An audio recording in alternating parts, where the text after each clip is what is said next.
दोस्तों आज हम लोग ब्लेजर के अंदर फॉर्म डिजाइनिंग सीखने वाले हैं। लेकिन फॉर्म डिजाइनिंग को सीखने से पहले मैं आप लोगों को बता दूं, मैंने एक मेंबरशिप प्रोग्राम स्टार्ट कर रखा है और इस मेंबरशिप प्रोग्राम में जो फीस है वो सिर्फ 500 रुपीज है। लेकिन इस 500 रुपीज, सिर्फ 500 रुपीज बोल रहा हूं मैं, क्योंकि बाकी सभी लोगों के अगर आप लोग कोर्स देखेंगे तो वो 15,000, 20,000, 50,000 ये मिलते हैं।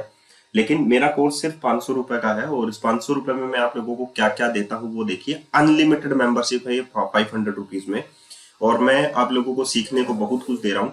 इसमें मैं आप लोगों को .NET कोर के ऊपर जो है पूरा प्रोजेक्ट बेस्ड जो है कोर्स प्रोवाइड करूंगा और ये उसके ट्यूटोरियल्स हैं। इसमें मैं आप लोगों को वीडियो भी दूंगा, इसमें मैं आप लोगों को सोर्स कोड भी प्रोवाइड करूंगा, साथ में जो भी रिसोर्सेज मैं यूज करता हूँ वो भी आप लोगों को डिलीवर किए जाएंगे। तो यहाँ पर देखिए ASP.NET कोर का कोर्स कंटेंट ये है जो आप लोगों की स्क्रीन पर है। और उसके बाद में हम लोग यहाँ पर देखिए प्रोजेक्ट बेस्ड कोर्स है, तो यहाँ पर हम लोग प्रोजेक्ट जो है वो कवर करने वाले हैं। सारा का सारा जो कोर्स है वो बहुत ही ज्यादा अच्छा है और 2 मिनिमम प्रोजेक्ट्स आप लोगों को इस पर आप लोगों को मिलेंगे। तो ये प्रोजेक्ट जब फिनिश होगा तो उसके बाद में हम लोग आप लोगों को वेब एपीआई के टॉपिक्स पर ले चलेंगे। वेब एपीआई के टॉपिक्स पर जो है अभी फिलहाल ब्लेजर चल रहा है, तो ब्लेजर के साथ साथ वेब एपीआई के कुछ टॉपिक्स तो वैसे ही सीख जाएंगे आप लोग, और साथ ही हम लोग वेब एपीआई को फिर से डिजाइन करेंगे।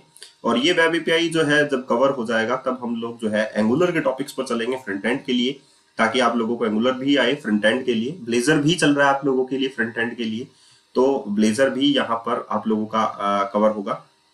तो एंगुलर जो है कवर होने के बाद में यहाँ पर ये कोर्स करिकुलम है आप लोगों का। C# का बेसिक आप लोगों को बताया जाएगा। बहुत सारे लोग बेसिक के लिए बोल रहे हैं, तो बेसिक भी मैंने इसमें ऐड कर दिया, DSA भी मैंने इसमें ऐड कर दिया। सिर्फ 500 रुपीज में एक बार ही आप लोगों को पे करना है, उसके बाद में आप लोगों को पे नहीं करना है। सिग्नल R जो है रियल टाइम कम्युनिकेशन है, ये आप लोगों का सिग्नल R रहेगा। इसमें सिग्नल R के बहुत सारे टॉपिक्स कवर किए जाएंगे और वो भी प्रोजेक्ट बेस्ड। तो कंप्लीटली आप लोग कह सकते हैं कि मैंने ये स्लाइड बनाई है और स्लाइड में भी वो जो टॉपिक्स हैं जैसे कि डेपर है या रिएक्ट है या एंगुलर है या रेस्ट एपीआई है, ये ही नहीं है। बाकी जब ये कोर्स कंप्लीट हो जाएंगे तब मैं आगे जो है जैसे मशीन लर्निंग है, इनमें कैसे हम लोग बिल्ट इन करें, या हम लोग जो नो सीक्वल का इसमें पार्ट रह गया, नो सीक्वल का रह गया, मोंगोडीबी का रह गया, नोड जेएस का रह गया, तो इनमें भी मैं जो है जो आप लोगों को जो ट्यूटोरियल्स हैं वो प्रोवाइड करता रहूंगा। अभी तक 50 डेज के वीडियो ट्यूटोरियल्स आप लोगों के पास जा चुके हैं, लोगों के पास जिन्होंने मेंबरशिप ली है। मेंबरशिप को लेने के लिए आप लोगों को जस्ट वीडियो के डिस्क्रिप्शन बॉक्स में जाना पड़ेगा। वहां पर आप लोगों को एक गूगल फॉर्म का लिंक मिलेगा और उसे आप लोगों को फिल करना है। याद रखिएगा, गूगल फॉर्म का लिंक मिलेगा, उसे आप लोगों को फिल करना है और आप लोगों की मेंबरशिप जो है वो स्टार्ट हो जाएगी। तो चलिए अब आगे चलते हैं। ब्लेजर के इस वीडियो ट्यूटोरियल में हम लोग सीखेंगे फॉर्म डिजाइनिंग। आज का जो टॉपिक है वो है हमारा कि हम लोग एक फॉर्म बनाएंगे। जैसे कि मान लीजिए हम लोग कैटेगरी के अंदर क्रिएट कैटेगरी करते हैं, तो जब हम लोग कैटेगरी को क्रिएट करेंगे तो हम लोगों को एक क्लास फाइल चाहिएगी जिससे हम लोग कैटेगरी को क्रिएट कर सकें, राइट।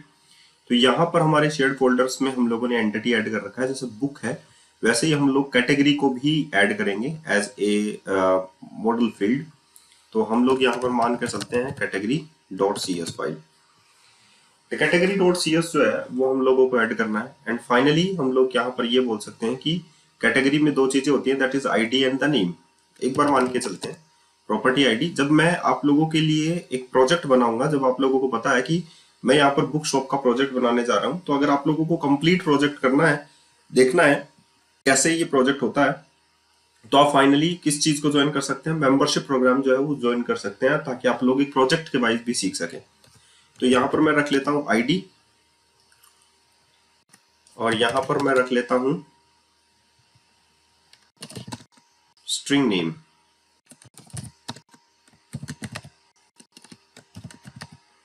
तो यहाँ पर मैंने दोनों ही चीजें रख ली कैटेगरी के अंदर, आईडी एंड द नेम। अब मैं यहाँ पर क्रिएट करना चाहता हूँ, तो यहाँ पर मैंने एक कैटेगरी के अंदर ID and the name design कर दिया। एंड फाइनली अब हम लोग यहाँ पर कैटेगरीज के अंदर क्या करते हैं, कैटेगरी का जो फॉर्म है उसके लिए हम लोग एक फॉर्म ऐड करते हैं। यहाँ पर मैं लिख देता हूँ न्यू रेजर कंपोनेंट, और रेजर कंपोनेंट में हम लोग ऐड करने वाले हैं क्रिएट कैटेगरी रेजर कंपोनेंट। सो हम लोग यहाँ पर कंपोनेंट में ऐड करने वाले हैं create category dot razor, right. तो हम लोगों ने यहाँ पर create category dot razor add कर दिया। यहाँ पर क्रिएट कैटेगरी है, और अगर हम लोगों को क्रिएट कैटेगरी का नेविगेशन करना है तो हम लोगों को पता है that is the page directive slash हम लोगों को यूज करना है। हम लोगों को यहाँ पर लिखना है category slash create this one. तो हमारे पास क्रिएट कैटेगरी आ जाएगा। अब हम लोगों को यहाँ पर एक फॉर्म जो है वो बनाना है, तो हम लोग यहाँ पर लिखते हैं डिवीजन, और यहाँ पर हम लोगों को लिखना है एडिट फॉर्म। ये एडिट फॉर्म जो है आप लोगों का यहाँ पर काम आएगा। और मॉडल जो है हमारा क्या है होगा, यहाँ पर हम लोग लिखेंगे मॉडल को। मॉडल क्या होगा, यहाँ पर हम लोगों को ऐसे मॉडल जो है वो ऐड करना पड़ेगा। तो हमारे पास जो मॉडल है दैट इज प्राइवेट, हम लोग यहाँ पर लिख सकते हैं कैटेगरी, और कैटेगरी हमारे पास एक मॉडल है जो एंटिटी में है ऑलरेडी। सो हम लोग यहाँ पर लिख सकते हैं कैटेगरीज। सो यहाँ पर आप लोगों के पास जो that is the part of category. So ये कैटेगरीज जो है आप लोगों के पास यहाँ पर आप लोग असाइन एज ए कर सकते हैं। तो यहाँ पर आप लोगों के पास एरर आ रहा है, क्यों? क्योंकि यहाँ पर आप लोगों ने इसका जो नेम स्पेस है कैटेगरीज का, वो आप लोगों के इंपोर्ट्स में ऐड नहीं है, राइट? तो हम लोग एक बार के लिए देखते हैं, शायद होना चाहिए, क्योंकि कैटेगरीज जो है यहाँ पर शेयर्ड और एंटिटीज में है, और यहाँ पर imports डॉट रिजल्ट में शेयर्ड और एंटिटीज होना चाहिए। शेयर्ड और एंटिटीज है, तो यहाँ पर हम लोगों को विजुअल स्टूडियो को रिस्टार्ट करने की जरूरत है, क्योंकि यहाँ पर ये जो है इसका सिंबल जो है, कलर्स जो है वो चेंज नहीं हो रहा, तो ये मॉडल्स के साथ एसोसिएटेड नहीं हो रहा। सिंपली आप लोग यहाँ पर देख सकते हैं कि मैंने यहाँ पर कैटेगरीज को सिर्फ विजुअल स्टूडियो को रिस्टार्ट किया और यहाँ पर ये रिजॉल्व हो गया है। तो यहाँ पर मॉडल हो गया, जिससे जितनी भी फील्ड्स होंगी वो इस कैटेगरी वाले मॉडल से बाइंड हो जाएगी। तो यहाँ पर ये वही है जैसा कि हम लोग वहां पर रेजर व्यू के अंदर करते थे। तो जो हमारा मॉडल होता था उससे हमारे पास ये सारी की सारी चीजें गेट हो जाती थी। तो यहाँ पर हमारे पास इसके अंदर फिलहाल के लिए कुछ भी नहीं है, तो हम लोग इसमें नल नहीं रख सकते। तो हम लोगों को ये रखना पड़ेगा कि कैटेगरीज नल हो, तब हमारे पास ये एडिट फॉर्म विजिबल ना हो। लेकिन अभी हम लोग इसको इनिशियलाइज कर देते हैं न्यू, वरना ये नल रहेगा तो हमारे पास एरर देगा, राइट? तो अभी ये जो है इसमें वैल्यूज जो है वो 0 है, कुछ भी नहीं है, राइट? अब हम लोग यहाँ पर लिखते हैं div, और यहाँ पर हम लोग लिखते हैं class equals to form group, ठीक है? तो मैंने यहाँ पर डिवीजन लगाया, क्लास ग्रुप, यहाँ पर हम लोग यूज करते हैं लेबल, और लेबल में हम लोग यहाँ पर लिख देते हैं name, category name. Category name के बाद में हम लोगों को यहाँ पर लिखना होता है डिवीजन। फिर से मैं लगाता हूँ डिवीजन, और यहाँ पर मैं जो डिवीजन है उसमें हम लोगों को यहाँ पर लिखना जो है दैट इज कि हम लोगों को एक इनपुट टेक्स्ट यूज करना है। तो इनपुट अगर हम लोग यूज करते हैं वो हम लोग वेब के यूज पॉइंट ऑफ व्यू से यूज करते हैं, लेकिन यहाँ पर पहले से हमारे पास कुछ कंट्रोल्स हैं, आप लोग देख सकते हैं। Input checkbox, input date, file number, radio, radio group, input select, input text area, ये मैं पहले भी डिस्कस कर चुका हूँ वीडियोस के अंदर। तो इनपुट टेक्स्ट हम लोग यहाँ पर काम में लेंगे, और यहाँ पर जो क्लास है इसके अंदर वो हम लोग यूज करेंगे, हम लोग यूज कर सकते हैं बीटीएन फॉर्म कंट्रोल हम लोग यूज कर सकते हैं। तो ये अपना ही कंट्रोल बनाएगा, ये अच्छी बात है, और ये अपने आप ही वैलिडेशंस को डिटेक्ट भी करेगा, ये भी इनपुट टेक्स्ट का ही काम है, ठीक है? तो आप लोगों को मैं बता दूं, @bind वैल्यू यहाँ पर हम लोग करेंगे @bind वैल्यू, और वैल्यू किसके साथ बाइंड हो जानी चाहिए इनपुट टेक्स्ट, क्योंकि अभी तो फिलहाल इस कैटेगरीज के अंदर कुछ भी नहीं है, राइट? सो हम लोग यहाँ पर लिखेंगे कैटेगरीज डॉट नेम, ये कैटेगरी डॉट नेम के साथ जो है वो इनपुट टेक्स्ट जो है वो बाइंड हो जाना चाहिए। अब हम लोग यहाँ पर लिखते हैं डिवीजन कंट्रोल, और डिवीजन इस फॉर्म ग्रुप के बाहर आते हैं। यहाँ पर हम लोग एक बटन कंट्रोल जो है वो रखते हैं, बटन में क्लास हम लोग लगा सकते हैं। यहाँ पर भी जैसे मैंने बोला कि क्लास हम लोग लगा सकते हैं, class equals to form control हम लोग रख सकते हैं। यहाँ पर एज यूजुअल जहाँ जैसा हम लोग वहां पर रखते थे वैसा ही चीज हम लोग यहाँ पर भी रख सकते हैं, फॉर्म कंट्रोल बटन क्लास, इसको हम लोग रखते हैं बीटीएन प्राइमरी। तो बीटीएन प्राइमरी हम लोगों ने क्लास का नेम रख लिया। यहाँ पर इसका जो टाइप है वो हम लोग रख सकते हैं सबमिट, और इसके बाद में हम लोग यहाँ पर रख सकते हैं सबमिट एज ए टेक्स्ट, ठीक है? अब ये जो फॉर्म है, जैसे मैं बटन पर क्लिक करता हूँ तो मॉडल कैटेगरीज पर जाएगा, और यहाँ पर जो वैल्यू ऑन सबमिट होगा, यहाँ पर देखिए on submit, on valid submit और ऑन इनवैलिड सबमिट है, ये तीनों है। ऑन सबमिट का मतलब है कि फॉर्म कैसा भी हो उसमें चाहे वैलिडेशन हो या नहीं हो सबमिट हो जाएगा, ऑन वैलिड सबमिट का मतलब है जब वैलिड होगा फॉर्म, यानी कि हम लोग जब एनोटेशन यूज करेंगे तभी हम लोग ऑन वैलिड सबमिट जो है वो यूज करेंगे। तो ऑन वैलिड सबमिट हम लोग यूज करेंगे क्योंकि हम लोग वैलिडेशन यूज करने वाले हैं। अभी मैं आपको एरर भी दिखाऊंगा। ऑन वैलिड सबमिट का मतलब है वैलिड हो जाए। तो हम लोग यहाँ पर लिख देते हैं सेव कैटेगरी। मैं यहाँ पर सिंपल लिख देता हूँ सेव कैटेगरी, और यहाँ पर मैं एक मेथड बना देता हूँ private void save category. Save category के बाद में हम लोग यहाँ पर लिख देते हैं console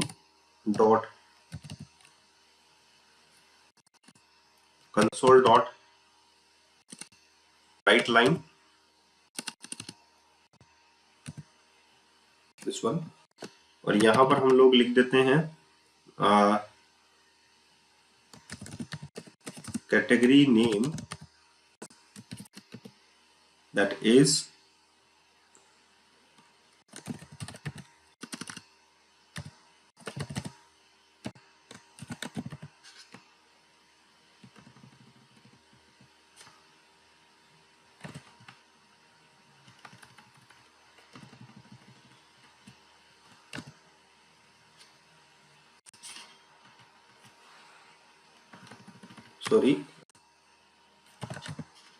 categories dot name is visible, category name this one is saved।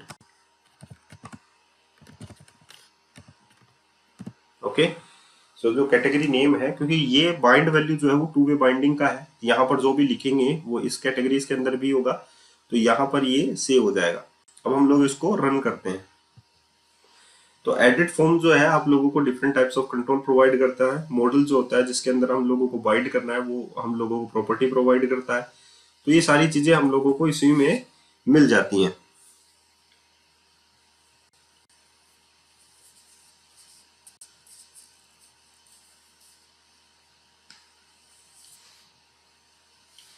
अब हम लोग इसको रन करते हैं, फिर आपको रिजल्ट दिखाते हैं कि आपका रिजल्ट जो है वो किस टाइप का आपको देखने को मिलेगा।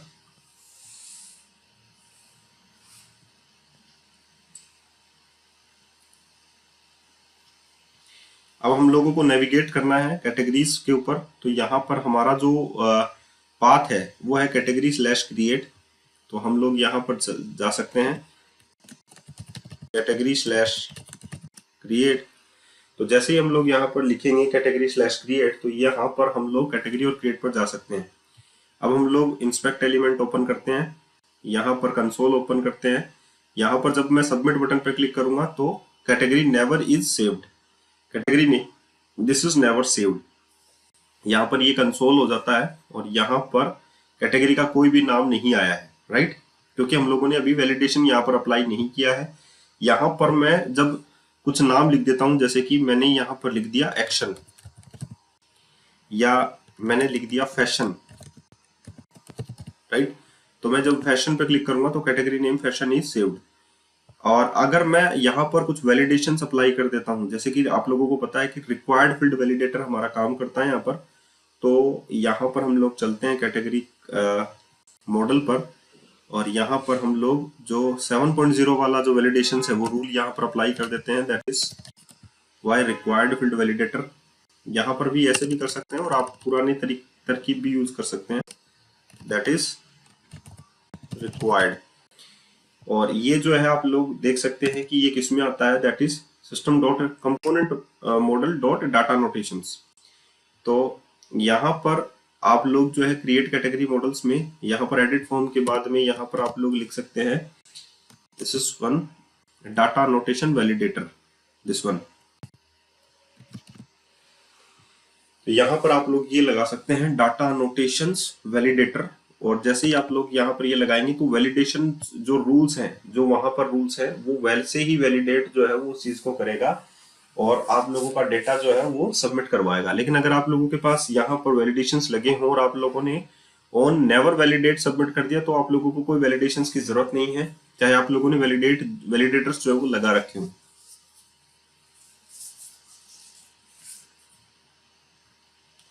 तो मैं यहाँ पर चलते हैं कैटेगरी स्लैश क्रिएट,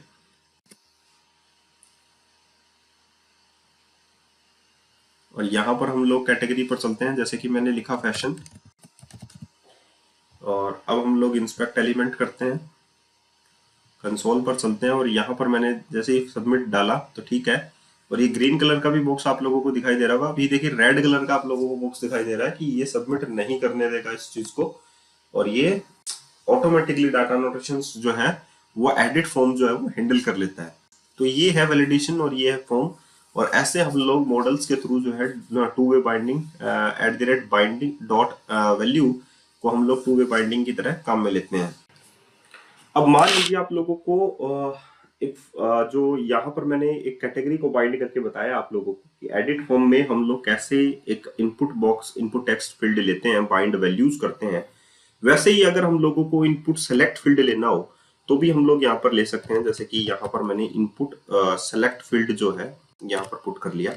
यहाँ पर @बाइंड वैल्यू जो है, बाइंड वैल्यू का मतलब है जब भी हम लोग इसमें से कोई वैल्यू सेलेक्ट करेंगे तो ये वैल्यू जो है वो बाइंड होगी। तो यहाँ पर हम लोग लिख देंगे सेलेक्टेड कैटेगरी, क्योंकि ये कैटेगरी से रिलेटेड है तो हम लोग यहाँ पर लिख देंगे सेलेक्टेड कैटेगरी।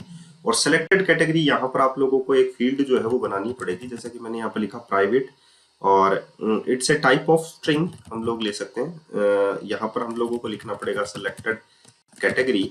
तो मैंने यहाँ पर कैटेगरी लिख लिया और उसमें मैं यहाँ पर डबल कोटेशन में 0 डाल देता हूँ कि फिलहाल के लिए 0 जो है वो आपका सेलेक्टेड कैटेगरी रहेगा। तो यहाँ पर सेलेक्टेड कैटेगरी हो गया। एंड देन फाइनली हम लोग यहाँ पर class equals to form control भी डाल सकते हैं। तो ये वही रहेगा जो हम लोगों ने अभी तक देखा है। ऑप्शन जो है आप लोग देख सकते हैं, ऑप्शन वैल्यू जो है वो सिलेक्टेड रहेगा, तो 0 एज ए सिलेक्टेड कैटेगरी मैं चूज कर देता हूँ। तो सो चूज कैटेगरी। अब आप लोगों को पता है कि मैं फॉर ईच लूप यूज करने वाला हूँ। फॉर ईच लूप जो है वो जैसे ही मैं यहाँ पर यूज करूंगा तो आइटम जो है वो इन कलेक्शन होना चाहिए कैटेगरीज की लिस्ट। सो मैं यहाँ पर बना सकता हूँ private list of category, this one, और यहाँ पर category list equals to new list of category. यहाँ पर मैंने लिखा न्यू लिस्ट ऑफ कैटेगरी और यहाँ पर मैंने लिखा new category is what, that is ID is 1, और यहाँ पर मैं लिख देता हूँ नेम इज फैशन, राइट। ये फैशन की बुक है, ये डेवलपमेंट की बुक है। जैसे कि हम लोग यहाँ पर एक और डाल देते हैं कंट्रोल डी, तो यहाँ पर मैं नंबर 2 डाल देता हूँ, दैट इज डेवलपमेंट या वेब डेवलपमेंट। मैं यहाँ पर ये डाल देता हूँ। तो मैंने कुछ कैटेगरीज बनाई है, कुछ लिस्ट ऑफ कैटेगरीज लिया है, तो कलेक्शन क्या हो जाएगा, दैट इज कैटेगरी लिस्ट। अब यहाँ पर ये ऑप्शन जो है वो मैं चूज कर सकता हूँ, तो मैं यहाँ पर डाल सकता हूँ एंड जो वैल्यू रहेगी यहाँ पर, वैल्यू हमारा क्या रहेगा, @item डॉट, वही चीज है जो हम लोगों ने रेजर व्यू में पढ़ा था। लेजर में तो वही चीज है, आप लोगों का बहुत कम कुछ चेंजेस है जो आप लोगों को करना है। @item डॉट नेम हम लोग यहाँ पर रख सकते हैं। तो ये कैटेगरी जो है वो मैंने बाइंड कर दी और इसमें से जो भी चीज सेलेक्ट करेंगे दैट इज सेलेक्टेड कैटेगरी पर आ जाएगा। एडिट फॉर्म पर बात करें तो सेलेक्टेड कैटेगरी हम लोग निकाल सकते हैं हमारे डेटाबेस से। तो जो भी सिलेक्टेड कैटेगरी रहेगी वो डेटाबेस से हम लोग निकाल कर इसमें डाल देंगे एंड देन फाइनली हमारी कैटेगरीज रहेगी। तो अगर बस इतना देखना है कि जो यहाँ पर जो फॉर ईच के अंदर मैंने कैटेगरी लिस्ट लिया है वो इनिशियलाइज रहनी चाहिए, वो नल नहीं रहनी चाहिए, या अदरवाइज आप लोगों को चेक करना पड़ेगा कि वो नल ना रहे। तो ये सारी चीजें हैं जो आप लोगों को ब्लेजर के अंदर बहुत सारी चीजें हेल्प करती हैं इन चीजों को बनाने में, या हम लोगों को यूज करने में बहुत ज्यादा आसानी होती है आप लोगों की। तो यहाँ पर देखिए ब्लेजर बुक शॉप का हम लोग प्रोजेक्ट बनाने वाले हैं, आप लोगों को पता है, तो वो बहुत ही ज्यादा शानदार बनने वाला है आई थिंक। तो यहाँ पर मैं जो मेरा है category slash create, and then finally आप लोग ये कह सकते हैं कि यहाँ पर क्रिएट कैटेगरी जो ऑप्शन है वो इनेबल्ड होने वाला है, और यहाँ पर आप लोग देख सकते हैं that is fashion and web development. यहाँ पर वही सेम चीज है जो आप लोगों ने दोनों डिविजन्स के बीच में जो गैप है वो यहाँ पर आप लोग क्लास छोड़ सकते हैं, जैसे कि मार्जिन बॉटम इक्वल्स टू 2 ये यूज कर सकते हैं आप लोग, और ये भी एक डिवीजन के अंदर आप लोग ले सकते हैं वैसे। div class equals to form group। अगर एक तो अब आप लोगों को वैसे भी जरूरत नहीं है, क्योंकि फॉर्म ग्रुप दोनों ग्रुप्स के बीच में थोड़ा थोड़ा गैप जो है वो आप लोगों का मेंटेन किया जाता है। तो आप लोग यहाँ पर देख सकते हैं, और यहाँ पर भी आप लोग मार्जिन दे सकते हैं, जैसे कि मार्जिन बॉटम 2, ताकि वो बटन के बीच में और इनके बीच में जो गैप है वो मेंटेन रहे। तो यहाँ पर आप लोग देखिएगा, जो कैटेगरी नेम है, चूज कैटेगरी है, इन दोनों के बीच में आप लोगों के पास जो गैप है वो मेंटेन हो गया। एंड चूज कैटेगरी को आप करेंगे तो फैशन एंड वेब डेवलपमेंट आप लोग यहाँ से सेलेक्ट कर सकते हैं, दिस वन। तो एक अच्छा जो आप लोगों ने यहाँ पर बनाया है फॉर्म, वो आप लोग बना सकते हैं। ये तो था हमारा सेलेक्ट लिस्ट। अगर हम लोग यहाँ पर जो जैसे कि मैंने यहाँ पर बताया आप लोगों को कि हम लोग यहाँ पर अगर मैसेज शो करना है, सपोज एरर मैसेज शो करना है वैलिडेशन का, तो कैटेगरी पर यहाँ पर हम लोगों के पास रिक्वायर्ड है, तो हम लोग यहाँ पर एरर मैसेज भी तो लिख सकते हैं। तो यहाँ पर हम लोगों के पास आता है error message equals to name field not empty should be filled। Suppose मैंने ये मैसेज जो है वो यहाँ पर लिख दिया, तो यहाँ पर क्रिएट कैटेगरी डॉट रेजर के अंदर आप लोगों को क्या लिखना पड़ेगा, वैलिडेशन मैसेज एंड फॉर, कहां पर आप लोगों को यूज करना है, सो आप लोगों को लिखना है लैम्डा एक्सप्रेशन, दिस वन। और किस कंट्रोल के लिए आप लोगों को यूज करना है वो आप लोगों को यहाँ पर लिखना है, that is @category, I mean to say that categories dot name के लिए। तो सिंपली आप लोगों को ये मैसेज जो है वो यहाँ पर लिखना पड़ेगा। यहाँ पर हम लोगों ने कुछ क्लोज नहीं किया है शायद, इस वन। तो यहाँ पर ये वैलिडेशन मैसेज जो है वो आप लोगों को प्रिंट करेगा कि आप लोगों ने यहाँ पर, आप लोगों जब आप लोग क्लिक करेंगे इस पर, तो आप लोगों के पास इंस्पेक्ट एलिमेंट पर हम लोग चलते हैं, कंसोल पर हम लोग चलते हैं। जब मैं यहाँ पर क्लिक कर देता हूँ तो यहाँ पर आ गया एरर मैसेज, लेकिन ध्यान से देखिए यहाँ पर कोई एरर मैसेज नहीं आया है। तो एक बार के लिए हम लोग नेटवर्क पर चलते हैं, डिसेबल कैश करते हैं, उसके बाद में हम लोग रिफ्रेश करते हैं इसको, नेटवर्क पर चलते हैं, डिसेबल कैश हटा देते हैं, प्ले कर देते हैं। अब हम लोग सबमिट पे करते हैं, अभी भी नहीं आया, तो हम लोग इसको क्लोज करते हैं। ओके, यहाँ पर रिबिल्ड एंड अप्लाई चेंजेस का ऑप्शन आ रहा है, सो हम लोग एक बार के लिए सेव करते हैं और उसके बाद में दोबारा से इसको रन करते हैं।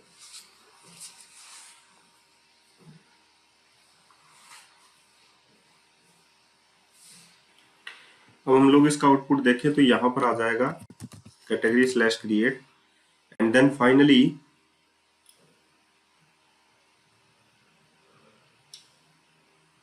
यहाँ पर जो भी हम लोग सिलेक्शन कर रहे हैं, that is fashion and development, और यहाँ पर इंस्पेक्ट एलिमेंट चलते हैं, यहाँ पर हम लोग कंसोल पर चलते हैं, एंड देन फाइनली जब मैं सबमिट करूंगा तो the name field is required, यहाँ पर आ रहा है the name field is required. और वो जो एरर मैसेज था वो हमारे पास है, हम लोगों ने कुछ अलग लिखा था, एरर मैसेज है name field should be field, ये आना चाहिए था, राइट। सो हमारे पास create category dot razor page के अंदर कैटेगरी डॉट नेम, तो यहाँ पर आप लोग क्या लगा दीजिए, यहाँ पर @ का सिंबल लगा दीजिए, एंड फाइनली हम लोग इसको चेक करते हैं और यहाँ पर हम लोग सबमिट बटन पर क्लिक करेंगे तो the name field should be field, name field should be field, यहाँ पर ये एरर मैसेज जो है वो आप लोगों के सामने शो रहा है। तो इस टाइप्स के अगर आप लोगों को कंट्रोल बनाने हैं तो आप लोग कंट्रोल बना सकते हैं। यहाँ पर आप लोग बाइंड और बाइंड वैल्यू दोनों का यूज कर सकते हैं, क्योंकि बाइंड भी टू वे जो कम्युनिकेशन है वो उससे सपोर्ट करता है, और बाइंड वैल्यू जो है आप लोग जो स्पेसिफिक चीजों के लिए यूज कर सकते हैं। बाइंड को आप लोग टू वे कम्युनिकेशन के लिए यूज कर सकते हैं। तो ये तो डाटा बाइंडिंग का कॉन्सेप्ट है, इसे आप लोग यूज करेंगे तो आप लोग ज्यादा बेहतर तरीके से उस चीज को समझ पाएंगे। तो अभी आप लोगों ने देखा कि हम लोगों ने कैसे जो है वो ये चीज डिजाइन की है, कैसे हम लोगों ने कैटेगरीज जो है fashion and web development use किया है ब्लेजर के अंदर। इनपुट सेलेक्ट हमारे पास आता है पहले से ही, इनपुट टेक्स्ट हमारे पास आता है, बाइट वैल्यूज हम लोगों को करनी पड़ती है, जो भी वैल्यू हम लोगों को बाइंड करनी है, इसमें से जो भी वैल्यू सेलेक्ट होगी वो यहाँ पर हम लोगों को उसको कंसोल हम लोग करवा सकते हैं।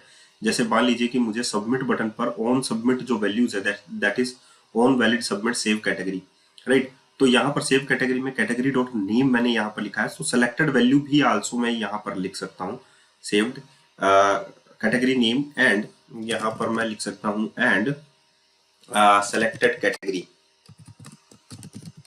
दिस वन, और मैं यहाँ पर ये लिख सकता हूँ कि जो कैटेगरी का नेम है that is the selected category जो है वो एक्चुअली में है क्या। तो यहाँ पर मैं सेलेक्टेड कैटेगरी जो है वो एज ए आउटपुट जो है वो डाल सकता हूँ कि यहाँ पर सेलेक्टेड कैटेगरी क्या है, क्योंकि इनपुट जो वैल्यूज है वो तो इंटीजर में ही आनी है, जो भी सेलेक्टेड कैटेगरी होगी वो। तो यहाँ पर हम लोग इसका आउटपुट जो है वो देख सकते हैं। यहाँ पर ये साइन मार्क हो चुका है। इंस्पेक्ट एलिमेंट पर चलते हैं, कंसोल एलिमेंट पे चलते हैं, एरर इन दिस वन, कोई बात नहीं है। कैटेगरी नेम जैसे कि मैं यहाँ पर लिख देता हूँ फैशन, एंड यहाँ पर चूज कैटेगरी हम लोग करते हैं यहाँ पर दिस वन, और उसके बाद मैं कंसोल करता हूँ तो category name is fashion and selected category is 1। तो इसमें से जो कैटेगरी है दैट इज 1 है, क्योंकि 0 पर हम लोगों ने चूज कैटेगरी डाल रखा है, fashion and web development is 2। तो मैं यहाँ पर वेब डेवलपमेंट चूज करता हूँ, तो selected category name is fashion and selected category is 2 is saved, right. तो यहाँ पर ये सारी चीजें हम लोग ऐसा कर सकते हैं। अब बात रही कि हम लोगों को फॉर्म के अंदर इमेज जो है वो प्लेस करनी होती है, तो हम लोगों को इमेज जो कैसे प्लेस करनी है वो हम लोग अभी देखेंगे। तो उसके लिए हम लोग एक अलग ही कंपोनेंट जो है यहाँ पर बनाएंगे, क्योंकि हर एक कैटेगरी का इमेज होता है, ऑथर का भी होता है इमेज, यहाँ पर बुक्स का भी इमेज होता है। तो हम लोग कैसे एक इमेज कंट्रोल बनाएं ये हम लोग देखेंगे नेक्स्ट वीडियो ट्यूटोरियल के अंदर। तो मैंने आप लोगों को दिखाया कि लिस्ट ऑफ द कंट्रोल्स हम लोगों को कैसे प्लेस करना। तो ब्लेजर बहुत ही शानदार चीज है। यहाँ पर हम लोगों को चाइल्ड कंपोनेंट के अंदर भी अगर इस चीजें भेजनी है, या ओन वैलिड सबमिट जो है वो क्या काम करता है, या हम लोगों ने यहाँ पर डाटा नोटेशंस वैलिडेटर जो है वो यूज किया है, कैसे किया है। इवन आप लोग यहाँ पर इतना भी कर सकते हैं कि इंडिविजुअल यहाँ पर मैंने सीएसएस बनाई थी, यहाँ पर आप लोग देख सकते हैं जैसे पेजेस है आप लोगों के पास। तो यहाँ पर जैसे जो मैंने कंपोनेंट लिखा उसके साथ ही मैंने यहाँ पर category book list dot razor dot c s भी एड किया, राइट। ऐसे आप लोग इंडिविजुअल सीएसएस भी ऐड कर सकते हैं किसी भी चीज के साथ। जैसे होता है कि आप लोगों के पास एक यूनिक सीएसएस है, अगर आप लोग देखें www रूट फोल्डर के अंदर सीएसएस दिस वन, आप लोगों के पास app.css फाइल है। इस फाइल को अगर आप लोग ध्यान से देखें तो आप लोगों की यही फाइल जो है वो हर जगह काम आ रही है, that is the global dot CSS file आप लोगों की। और index.html में अगर आप लोग देखें तो आप लोगों की यहाँ पर जो काम आ रही है that is app.css file, right. और हम लोगों ने अपनी वाली जो लिंक है Blazor bookshop dot client dot c s s style dot c s s हम लोगों ने यहाँ पर यूज किया है, आप लोग देख सकते हैं, राइट। तो अगर आप लोगों को यहाँ पर इंडिविजुअल सीएसएस यूज करनी है तो भी आप लोग यहाँ पर इंडिविजुअल सीएसएस भी यूज कर सकते हैं, राइट। ओके, तो मैं ये कहूंगा कि कैसे आप लोगों को ये सारी चीजें यूज करनी है, क्योंकि हम लोगों को एक स्टाइल शीट और बनानी पड़ेगी। स्टाइल शीट हम लोग यहाँ पर बना सकते हैं सीएसएस फोल्डर के अंदर, जो आप लोगों की सीएसएस हो।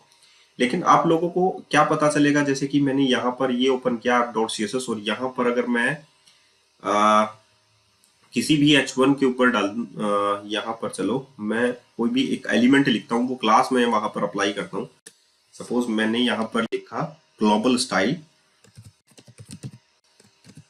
ये मेरा एक क्लास फाइल है और मैंने यहाँ पर ये ग्लोबल स्टाइल यूज किया। यहाँ पर मैं लिखता हूँ कलर इज रेड, राइट। मैंने यहाँ पर कलर जो है वो रेड डाल दिया, that is the global style sheet. ये global style sheet app dot CSS. और अगर मैं यहाँ पर किसी पर भी ये यूज करता हूँ ग्लोबल स्टाइल तो वो अप्लाइड हो जाएगा। यहाँ पर मैं जैसे कि किसी भी कंट्रोल के ऊपर आप अप्लाई कर सकते हैं क्योंकि ये ग्लोबल है। और यहाँ पर पेजेस में जैसे कैटेगरी है हमारे पास, जो कैटेगरी हम लोगों ने यहाँ पर लिया है क्रिएट कैटेगरी, यहाँ पर मैं किसी एक कंट्रोल के ऊपर यानी h3 के ऊपर अप्लाई कर लेता हूँ। Class equals to global style, right. ये ग्लोबल स्टाइल जो है वो मैंने यहाँ पर अप्लाई कर लिया है और app.css में ग्लोबल स्टाइल। अगर आप लोग यहाँ पर देखेंगे तो जो कैटेगरी क्रिएट कैटेगरी नेम है उसका कलर जो है वो अभी यहाँ पर क्या होने वाला है, दैट इज रेड, ठीक है। क्योंकि हमने सेव कर दिया, यहाँ पर चेक मार्क नहीं आया है, आप लोग देखें यहाँ पर चेक मार्क आना जरूरी है, तभी ये रिफ्रेश होगा और ये काम करेगा। अभी ये रिफ्रेश नहीं हुआ है, ये काम नहीं कर रहा है। फाइनली हम लोगों को स्टॉप एप्लीकेशन करना पड़ेगा। उसके बाद एप्लीकेशन को स्टॉप करने के बाद में हम लोग इसको रीरन करते हैं। रीरन करने के बाद आप लोग ये देखेंगे कि वहां पर हम लोगों ने ग्लोबल स्टाइल जो है वो इसको यूज किया है, और ग्लोबल स्टाइल ही मैं इनलाइन पर भी सेट करूंगा। तो वहां पर भी ये जो है आप लोग इसको भी ये चीज चेक कर सकते हैं कि कैसे। तो हमारे पास एक WASM का टॉपिक है, वेब असेंबलीज है। वेब असेंबलीज आप लोगों की कैसे काम करते हैं आप लोग देख सकते हैं। तो आप लोगों को जो फ्रंट एंड है वो आप लोग ब्लेजर में बना सकते हैं वेब असेंबलीज के अंदर। जावास्क्रिप्ट अगर यूज करना है तो हम लोग फाइनली वहां पर चलेंगे एंगुलर के अंदर, रिएक्ट के अंदर, वहां पर भी आप लोग यूज कर सकते हैं इसको। तो ये एक बहुत अच्छा टॉपिक आप लोगों के पास है कि आप लोगों ने यहाँ पर टेक्नोलॉजी कीड़ा को सिलेक्ट किया है। तो क्रिएट कैटेगरी मैंने यहाँ पर लिखा कैटेगरी स्लैश क्रिएट। उप्स, यहाँ पर जो क्लास है क्रिएट कैटेगरी में ये ग्लोबल स्टाइल जो है create category dot razor,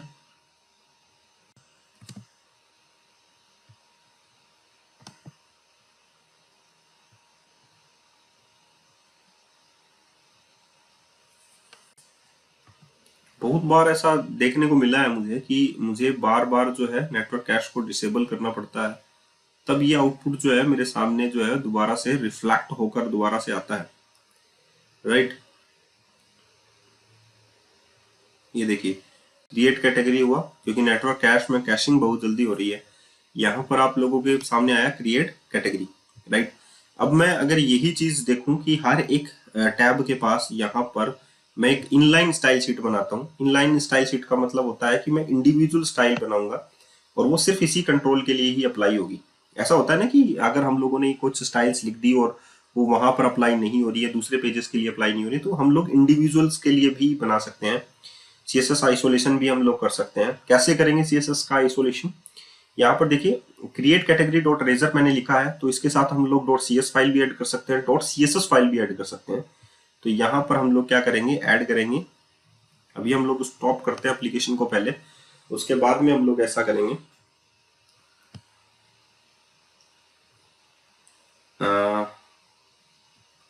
okay, category पे नहीं किया, so right click on it, category, यहाँ पर ऐड करते हैं एक नई एम्प्टी फाइल। यहाँ पर नाम सेम रखना आप लोगों को, जैसे मैंने देखा create category dot razor dot CSS। तो जैसे ही मैंने यहाँ पर ये रखा तो ये इसी के साथ अटैच हो जाएगी, ये देखना दिस वन, ये create category dot razor dot CSS जो है वो इसी के साथ अटैच हो गई। और अब मैं यहाँ पर लिख रहा हूँ डॉट ग्लोबल स्टाइल, और उसमें कलर जो है वो मैं दे रहा हूँ ब्लू। अब आप लोग ये देखिएगा कि जो ग्लोबल स्टाइल है तो वो अब यहाँ पर ये काम जो है वो आएगी। मैंने यहाँ पर कोई भी चीज ऐड नहीं की है इसमें, लेकिन मैं ब्लेजर जो क्रिएट कैटेगरी दिस वन, मैं इसके लिए जो ये लिखूंगा अभी, ये इसका जो कलर है वो ब्लू आप लोगों के पास रेंडर होगा।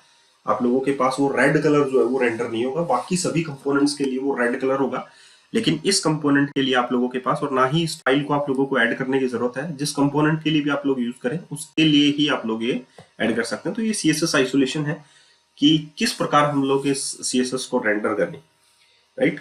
तो अपने दिमाग में कोई भी टेम्पलेट सेलेक्ट कर लीजिए, उस टेम्पलेट के बेस पे कोई भी प्रोजेक्ट बनाने की सोचिए, और मैं आप लोगों की मदद करूंगा, आप लोगों को पता है।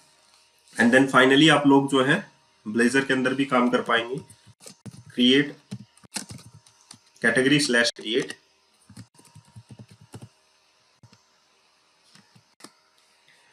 तो यहाँ पर अगर आप लोग देखें कैटेगरी स्लैश क्रिएट का ऑप्शन आप लोगों के पास होगा। और फिर से आई थिंक ये थोड़ा सा लग ही रहा है मुझे।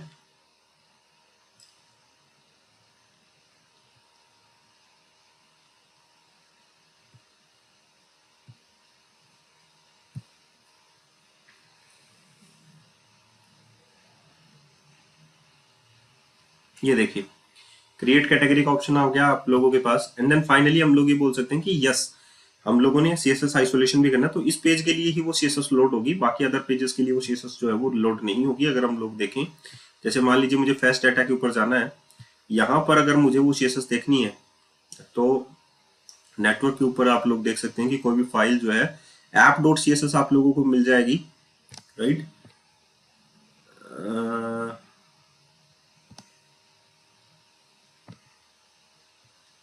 आप लोगों के पास देखिए app.css आप लोगों को मिल जाएगी, लेकिन आप लोगों को वो CSS फाइल नहीं मिलेगी। लेकिन अगर मैं यहाँ पर होम के अंदर भी जाऊंगा तो भी आप लोगों को वो app.css मिल जाएगी, दिस वन मिल जाएगी, लेकिन वो नहीं मिलेगी। लेकिन यहाँ पर अगर मैं जाता हूँ category/create, तो आप लोगों की यहाँ पर वो फाइल जो है वो मिल जाएगी, दैट इज क्रिएट। यहाँ पर देखिए app.css आप लोगों को मिल जाएगी, और वो जो CSS फाइल है वो भी आप लोगों को यहाँ पर मिल जाएगी, राइट। तो ये क्योंकि इसी के लिए रेंडर होती है वो फाइल।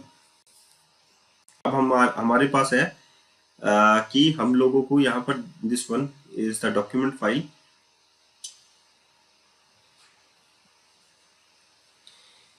ओके, लेट्स सी कि हम लोग इसे बाद में देखें। ये भी CSS होने चाहिए शायद, दिस वन style.css है, ये भी CSS है, और ये भी CSS है आप लोगों के पास। ओके, तो यहाँ पर ये सिर्फ इसी के लिए अप्लाई होगी, बाकी अदर के लिए अप्लाई नहीं होगी। तो ये है CSS का आइसोलेशन।